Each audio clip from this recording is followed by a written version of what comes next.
I'm Peter Monteath. I'm an historian from Adelaide in South Australia, and I'm very pleased to be a guest today at the Tom Keneally Centre.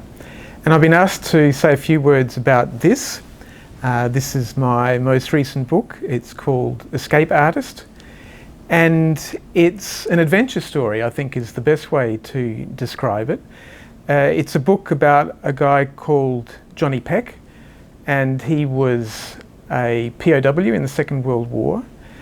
And what appealed to me about his story was that it's full of adventure.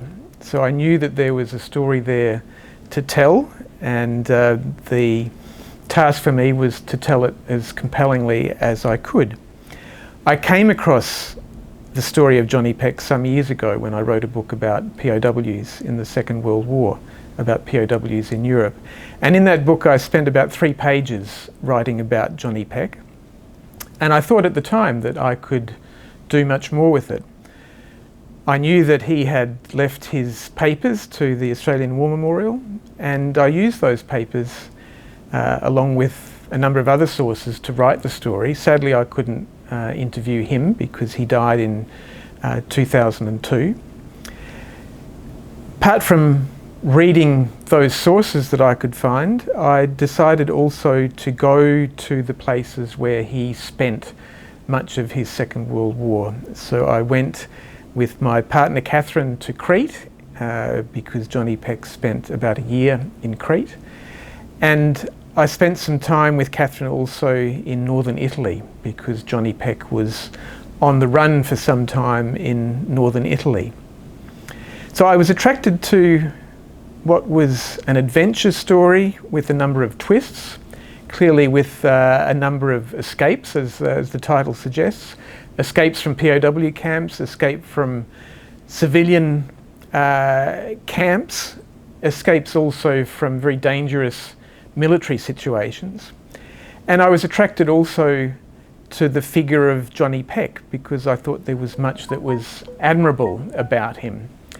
He was a man of great courage. That was why he enlisted in the first place in the second AIF. It was why he wanted to become an infantryman. It was why he fought. It was why he escaped as often as he did, because that was a very dangerous thing to do in itself. The other thing that I found attractive about him was his compassion. When he was in Italy, he escaped and decided that apart from just rescuing himself, he should try to rescue others. So he set up an escape network and allowed other Australians in circumstances much like his own to escape into neutral Switzerland. And he was compassionate also towards Italians who, under German occupation, needed the assistance of people like Johnny Peck and many others.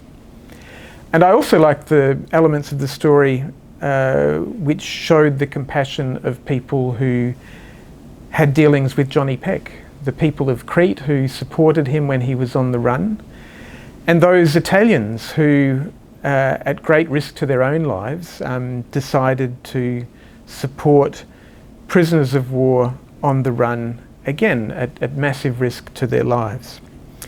So there was a lot about this story and a lot about the character to admire. I've told it as an adventure story. I think it moves fast. There's a lot to tell in what is not a particularly long book.